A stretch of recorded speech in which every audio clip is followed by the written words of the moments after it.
ഏവർക്കും നമസ്കാരം. ശുഭകരമാകട്ടെ, ദിനം സന്തോഷകരമാവട്ടെ, സൗഖ്യകരമാകട്ടെ, അനുഭവങ്ങളും അനുഭൂതികളും നമ്മെ ഏവരെയും നയിക്കുമാറാകട്ടെ. ആരോഗ്യത്തെക്കുറിച്ച് സംസാരിച്ചു വരുന്ന പരമ്പരയിൽ ഇന്ന് നമ്മൾ സംസാരിക്കുന്നത് the law of quality selection എന്നതാണ്, അഥവാ ഗുണഭോഗ നിയമം. The law of quality selection states that the body rebuilds itself with better quality nutrients than the existing cells elements. ഒരു ജീവശരീരത്തിന് നാം നൽകുന്ന പോഷക ഘടകങ്ങൾ ജീവകോശ ഘടകങ്ങളെക്കാൾ ഗുണമേന്മയുള്ളതാണെങ്കിൽ ആ പുതിയ പോഷക ഘടകങ്ങൾ ഉപയോഗിച്ച് ശരീരം ജീവകോശത്തിന്റെ പുനർനിർമ്മിതി നടത്തും.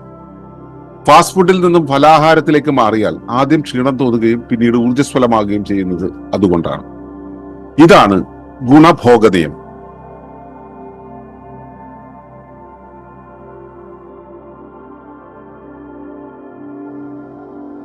അപ്പോ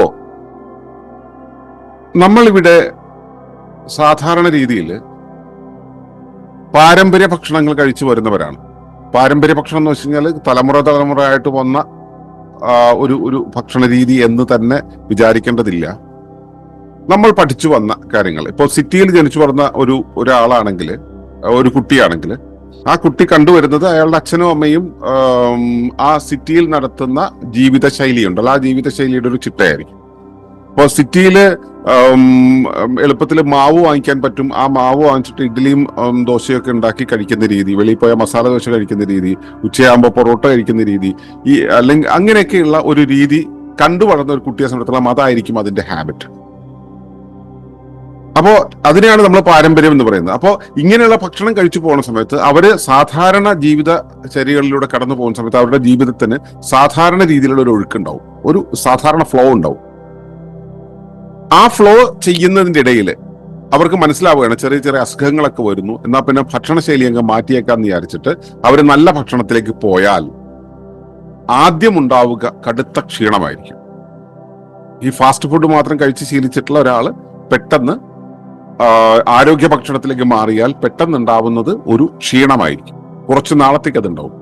അതിനുശേഷം ശരീരം ആ അവസ്ഥയെ റീകൂപ്പ് ചെയ്യും. അതിന് കാരണമാകുന്നത് നേരത്തെ ഭക്ഷണം കഴിച്ചു പോയപ്പോ എന്ത് ഭക്ഷണം കിട്ടുന്നുവോ അതുപയോഗിച്ചിട്ട് ശരീരത്തിന്റെ ബേസിക് ആയിട്ടുള്ള പ്രോസസ്സുകൾ നടത്തി ഇങ്ങനെ കൊണ്ടുപോവുക എന്നുള്ളതായിരുന്നു. കേടായ സെല്ലുകളെ പുനഃസ്ഥാപിക്കാൻ പാകത്തിൽ വേറെ പുതിയ ഗുണകരമായ സാധനങ്ങളൊന്നും നീ കഴിക്കുന്ന ഭക്ഷണത്തിലുണ്ടല്ലോ. മസാല ദോശയിൽ ആകെ കുറച്ച് ഉരുളക്കിഴങ്ങായിരിക്കും ജീവനുള്ള സംഭവമായിട്ട് ഉണ്ടാവുക. അതും ഇപ്പോൾ 5 സ്റ്റാർ ഹോട്ടലിലൊക്കെ ആണെന്നെങ്കിൽ ആ മസാല ദോശയുടെ ഉരുളക്കിഴങ്ങും മസാലയും ഒക്കെ ഉണ്ടാക്കി വെച്ചിട്ടുള്ളത് ദിവസങ്ങൾക്കോ ആഴ്ചകൾക്കോ മുമ്പായിരിക്കും. അതിന് ജീവൻ ഉണ്ടാവില്ല. അതല്ല, ഒരു നാടൻ കടയിൽ നിന്നാണ് മസാല ദോശ വാങ്ങിച്ചെങ്കിൽ അതിൽ ആ ഉരുളക്കിഴങ്ങിന് മാത്രമായിരിക്കും ജീവൻ ഉണ്ടാവും, ബാക്കി ഒന്നിനും ജീവൻ ഉണ്ടാവില്ല. അതുപോലെ നമ്മൾ ഫാസ്റ്റ് ഫുഡ് കഴിക്കുന്നതിൽ ഒരു സാധനത്തിനും ജീവൻ ഉണ്ടാകുന്നത് അതിനെല്ലാം തന്നെ അതിനെ ഡ്രൈ ആക്കി അതിനെ വേറൊരു ഫോമിലാക്കിയിട്ട് ശരീരത്തിന് നാവിന് രുചികരമാകുന്ന രീതിയിലാവുകയും എന്നാൽ ശരീരത്തിന് രുചികരമല്ലാത്ത രീതിയിൽ, ശരീരത്തിന് ശുഭകരമല്ലാത്ത രീതിയിലാക്കി തീർക്കുകയും ചെയ്തുകൊണ്ടാണ് ഈ ഒരു പ്രോസസ്സിലൂടെ നമ്മൾ ഫാസ്റ്റ് ഫുഡ് കഴിക്കുക എന്നുള്ള പ്രോസസ്സിലൂടെ നമ്മൾ കടന്നു പോകുന്നത്. അപ്പോ ശരീരത്തിന് ഗുണകരമാകുന്ന ഘടകങ്ങൾ, ഗുണകരമാകുന്ന പോഷകങ്ങൾ ഒന്നും ഇല്ലാത്തത് കൊണ്ട് തന്നെ ശരീരം ഈ ഒരു സംഭവത്തെ ശരീരത്തിനകത്തൂടെ കടത്തിവിടുകയും വിശക്കുന്ന സമയം എന്ന് നമ്മൾ കരുതി വെച്ചിട്ടുള്ള സമയത്ത് ശരീരം ആ പ്രോസസ്സിലായിരിക്കുമ്പോൾ ഞാൻ എൻഗേജ്ഡ് ആണെന്നുള്ള ഭാവത്തിൽ ശരീരം പോവുകയും കേടുവന്ന കോശങ്ങളെ റീപ്ലേസ് ചെയ്യാനായിട്ട് ഈ കഴിച്ച ഭക്ഷണത്തിൽ നിന്നും വേണ്ടുന്ന ഘടകങ്ങളെ എടുക്കുകയും ചെയ്യുന്ന ഒരു പ്രോസസ്സായിരിക്കും ഉണ്ടാവുക. അങ്ങനെ ഇരിക്കുമ്പോൾ ശരീരത്തിന് ശുഭകരമായൊരു ദിശയിലേക്ക് പോകണമെന്ന് വ്യക്തി തീരുമാനിച്ച്, അല്ലെങ്കിൽ അയാളുടെ സാഹചര്യങ്ങൾ അത്തരത്തിൽ ആയി അയാൾ അതിനനുസരിച്ചുള്ള ഭക്ഷണത്തിലേക്ക് മാറി, അയാൾ കുറച്ച് നാളത്തേക്ക് ഫ്രൂട്ടേറിയൻ ഡയറ്റിലേക്ക് പോകാൻ തീരുമാനിച്ചു എന്നിരിക്കട്ടെ. അപ്പം മുതൽ അയാൾക്ക് ക്ഷീണം തുടങ്ങും. അപ്പോ മിക്കവാറും പേര് ചെയ്യുന്ന കാര്യം എന്താ വെച്ചാൽ, അയ്യോ ഇത് നമുക്ക് പറ്റുന്ന പണിയല്ല, ഭയങ്കര ക്ഷീണമാണ്, അതുകൊണ്ട് കഴിക്കാൻ കഴിയില്ല എന്ന് കരുതിയിട്ട് വീണ്ടും ഒരു 4-5 ദിവസം നോക്കി കഴിഞ്ഞാൽ നേരെ തിരിച്ച് വീണ്ടും പഴയ ഭക്ഷണത്തിലേക്ക് തന്നെ പോകും. യഥാർത്ഥത്തിൽ അവിടെ സംഭവിക്കുന്നത്, ഈ ജീവനുള്ള ഭക്ഷണം കഴിക്കുന്ന സമയത്ത് ഈ ജീവകോശങ്ങളെ, അതിനകത്തുള്ള ന്യൂട്രിയൻസിനെ അല്ലെങ്കിൽ പോഷകങ്ങളെ സ്വായത്തമാക്കാനായിട്ട് ശരീരം അവിടെ ഒരു അഡീഷണൽ ആയിട്ടുള്ള മെറ്റബോളിക് ആക്ടിവിറ്റി നടത്തും. ശരീരത്തിന്റെ ഒരു റീബിൽഡിങ് അവിടെ നടക്കും. കോശങ്ങൾ എന്ന് വെച്ചാൽ അവിടെ ഓൾറെഡി ജീവനുള്ള കോശങ്ങൾ ഉണ്ടാവും. പക്ഷെ അതിനെ ഉണ്ടാക്കിയ നിർമ്മിച്ചെടുത്ത ഘടകങ്ങളെല്ലാം തന്നെ വീക്കായിട്ടുള്ള എലമെന്റ്സ് ആയിരിക്കും, ജീവനില്ലാത്ത ഘടകങ്ങളായിരിക്കും. അപ്പോ ആ പോഷകങ്ങളെക്കാളും ഗുണമേന്മയുള്ള ഘടകങ്ങൾ അകത്തേക്ക് കയറുന്ന സമയത്ത് ഈ നിലവിലുള്ള ജീവകോശങ്ങളെ ഡിസിന്റഗ്രേറ്റ് ചെയ്തിട്ട് അവിടേക്ക് ഈ പുതിയ കാര്യങ്ങളെ അസിമിലേറ്റ് ചെയ്ത് അല്ലെങ്കിൽ എക്സ്ട്രാക്ട് ചെയ്ത് അസിമിലേറ്റ് ചെയ്തിട്ട് അതിനെ റീഫോം ചെയ്ത് റീകൺസ്ട്രക്ട് ചെയ്യും, പുതുതായിട്ട് രൂപീകരിക്കും. അപ്പൊ ഈ രൂപീകരണ പ്രോസസ്സിന് ഒരു അഡീഷണൽ മെറ്റാബോളിക് ആക്ടിവിറ്റിയുടെ ഒരു ആവശ്യകത ഇവിടെ ഉണ്ട്. അപ്പൊ ആ മെറ്റാബോളിസം എങ്ങനെയാണോ പ്രവർത്തിക്കുക അതിന് വേണ്ടുന്ന ആ മുഴുവൻ ആക്ടിവിറ്റിയും അവിടെ സംഭവിക്കും. ഇത്രയും കാര്യങ്ങൾ സംഭവിക്കണമെങ്കിൽ ശരീരത്തിൽ ഉയർന്ന ഊർജം വേണ്ടി വരും. ആ ഊർജത്തെ എവിടെ നിന്നാണ് സംഭരിക്കുക? നമ്മൾ നേരത്തെ പഠിച്ചിട്ടുണ്ട്. അത് പുറത്തു നിന്നും, അതായത് നമ്മൾ എക്സ്റ്റേണൽ ആക്ടിവിറ്റിക്ക് ഉപയോഗിക്കുന്ന ഊർജത്തെ മുഴുവൻ പിൻവലിച്ചുകൊണ്ട് അകത്ത് അതിനെ നിലനിർത്തി ശരീരം വളരെ പെട്ടെന്ന് ഈ ഒരു പ്രോസസ്സിലേക്ക് കടക്കും. അങ്ങനെ നമ്മൾ ആ ജീവനുള്ള ഭക്ഷണം അല്ലെങ്കിൽ ഗുണമേന്മയുള്ള ഭക്ഷണം കഴിക്കുന്ന സമയത്ത്, ഗുണമേന്മയുള്ള ഭക്ഷണത്തിലേക്ക് മാറുന്ന സമയത്ത്, സ്വിച്ച് ചെയ്യുന്ന സമയത്ത് കുറച്ച് നാളത്തേക്ക്, അതായത് ഈ മെറ്റാബോളിക് ആക്ടിവിറ്റി, ഈ ഉയർന്ന രീതിയിലുള്ള ഒരു സ്പെഷ്യൽ മെറ്റാബോളിസം നടപ്പിലാക്കാനുള്ള ഒരു കാലം വരെയും, ചിലപ്പോൾ കുറച്ച് ദിവസങ്ങളായിരിക്കാം, അത് കഴിച്ചു വന്ന ഭക്ഷണത്തിനനുസരിച്ചാണ്, കുറച്ച് ദിവസങ്ങളായിരിക്കാം, ചിലപ്പോൾ കുറച്ച് ആഴ്ചകളായിരിക്കാം, ചിലപ്പോൾ മാസങ്ങൾ എടുത്തുനിന്ന് വരും. വളരെ പൂവറായിട്ടുള്ള ഫുഡ് കഴിച്ചിട്ടുള്ള ഒരാളെ സംബന്ധിച്ചിടത്തോളം അയാൾ ക്വാളിറ്റി ഫുഡിലേക്ക് മാറിയിട്ടുണ്ടെങ്കിൽ കുറച്ച് നാളത്തേക്ക് നല്ല ക്ഷീണമായിരിക്കും ഉണ്ടാവുക.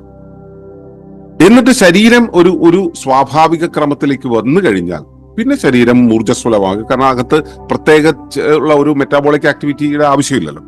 അങ്ങനെ വരുന്ന സമയത്ത് യൂഷ്വൽ പ്രൊസീജിയറിലൂടെ പോകാൻ പാകത്തിലായി കഴിഞ്ഞതിന് ശേഷം ശരീരം സ്വാഭാവികമായ ഊർജ്ജസ്വലതയിലേക്ക് വരുന്നതാണ് കാണാറുള്ളത്. ഇത് നമ്മൾ ഒന്നും രണ്ടും വ്യക്തികളല്ല, ഒരുപാട് പേരിൽ, അതായത് പ്രകൃതി ജീവനത്തെ കുറിച്ച് പറയുമ്പോൾ അല്ലെങ്കിൽ സ്വാഭാവിക ജീവിതത്തെ പറയുമ്പോൾ, ശുദ്ധഭക്ഷണത്തെ കുറിച്ച് പറയുമ്പോൾ ഇത് കേട്ട് ആകൃഷ്ടരായിട്ട് പലരും അതിലേക്ക് ചാടി ഇറങ്ങാറുണ്ട്. ചാടി ഇറങ്ങുന്ന മുഴുവൻ ആളുകളും ചാടി കയറാറുമുണ്ട്. കാരണം അവർക്ക് പിടിച്ചു നിൽക്കാൻ കഴിയില്ല. അവരുടെ ധാരണ എന്ന് പറയുന്നത് ഞാൻ പഴം കഴിച്ചപ്പോൾ എനിക്ക് ഊർജം കിട്ടുന്നില്ല എന്നുള്ളതാണ്. ഈ ഭക്ഷണത്തിൽ നിന്ന് ഊർജം കിട്ടുക എന്നുള്ള ഒരു ധാരണയിലാണല്ലോ ഇവരെല്ലാവരും ഇരിക്കുന്നത്. അപ്പോൾ പഴം കഴിക്കുമ്പോൾ അല്ലെങ്കിൽ നാച്ചുറൽ ഫുഡ് കഴിക്കുന്ന സമയത്ത് എനിക്ക് വരുന്ന സഫീഷ്യന്റ് ആയിട്ടുള്ള ഊർജം കിട്ടുന്നില്ല, എനിക്ക് പിടിച്ചു നിൽക്കാൻ കഴിയുന്നില്ല, അതുകൊണ്ട് ഞാൻ മാറി എന്നുള്ളതാണ് പറയാറ്. യഥാർത്ഥത്തില് അവിടെ ആ പഴമല്ല അവിടുത്തെ പ്രശ്നം, അല്ലെങ്കിൽ നാച്ചുറൽ ഫുഡ് അല്ല, റോ ഫുഡ് അല്ല അവിടുത്തെ പ്രശ്നം, അല്ലെങ്കിൽ നല്ല ക്വാളിറ്റിയുള്ള ഫുഡ് അല്ല അവിടുത്തെ പ്രശ്നം. പ്രശ്നമുണ്ടാക്കിയത് അത്രയും കാലം മുമ്പ് കഴിച്ചിരുന്ന ഭക്ഷണമുണ്ടല്ലോ, ആ ഭക്ഷണം മൂലം ഉണ്ടാക്കിയെടുത്തിരുന്ന എക്സിസ്റ്റിംഗ് സെല്ലുകളില്ലേ, അപ്പോൾ നിലനിൽക്കുന്ന സെല്ലുകൾ, ഈ സെല്ലുകളെ റീബിൽഡ് ചെയ്യാൻ ശരീരം എടുക്കുന്ന സമയമാണ് അതിന് കാരണമാകുന്നത്. അപ്പൊ ഈ ഒരു പ്രക്രിയയാണ് ശരീരത്തിന്റെ ക്വാളിറ്റി സെലക്ഷൻ എന്ന് പറയുന്ന നിയമം കൊണ്ട് നമ്മൾ വ്യക്തമാക്കുന്നത്. The law of quality selection അഥവാ ഗുണഭോഗ നിയമം. അതിന്റെ ഗുണത്തെ ഭോഗം ചെയ്യുന്ന ഒരവസ്ഥ ശരീരം കാണിക്കും. അപ്പോൾ നമ്മുടെ ശരീരത്തിലും ഇത് നിരന്തരം പ്രവർത്തിക്കുന്നുണ്ട്. നിങ്ങൾ നല്ല ഭക്ഷണത്തിലേക്ക് മാറിക്കഴിഞ്ഞാൽ ഉടനെ ക്ഷീണം തോന്നും. മോശം ഭക്ഷണം കഴിച്ചിട്ടുണ്ടെങ്കിൽ ഒന്നും തോന്നില്ല, അതങ്ങനെ ഇരിക്കും. അപ്പോ നിങ്ങൾ ഏത് തരം ഭക്ഷണമാണ് കഴിക്കുന്നത്, എവിടെ കഴിക്കുമ്പോഴാണ് ഈ മാറ്റം ഉണ്ടാകുന്നത് എന്നത് ശ്രദ്ധിക്കുക. അപ്പോൾ നല്ല ഭക്ഷണവും മോശം ഭക്ഷണവും എന്നുള്ള ആശയം കൂടെ ഇതിനൊപ്പം കിട്ടിയിട്ടുണ്ടാവും. അപ്പോൾ നിങ്ങൾ കഴിക്കുന്നതിലെ നല്ല ഭക്ഷണവും മോശം ഭക്ഷണവും എന്തെന്ന് ഐഡന്റിഫൈ ചെയ്യുക. അത് തിരുത്താൻ ശ്രമിക്കുന്ന സമയത്ത് എന്ത് അനുഭവമാണ് ഉണ്ടാകുന്നത് എന്നത് നിരീക്ഷിക്കുക. അതിനെ നമ്മൾ ഈ കൂട്ടവുമായിട്ട് പങ്കിടുക, കഴിയുമെങ്കിൽ ഗ്രൂപ്പിൽ പോസ്റ്റ് ചെയ്യുക. ഈ നിരീക്ഷണം നിങ്ങളിൽ ഉണ്ടാകട്ടെ എന്ന് പ്രാർത്ഥിക്കുന്നു. നന്ദി, നമസ്കാരം. ഈ വിഷയം ഇഷ്ടമായെങ്കിൽ ഒന്ന് ലൈക്ക് ചെയ്യുക, കമന്റ് ചെയ്യുക, ഷെയർ ചെയ്യുക. നിങ്ങൾ പ്രകൃതിയെ ഇഷ്ടപ്പെടുന്നുവെങ്കിൽ ഈ ചാനൽ സബ്സ്ക്രൈബ് ചെയ്യുക.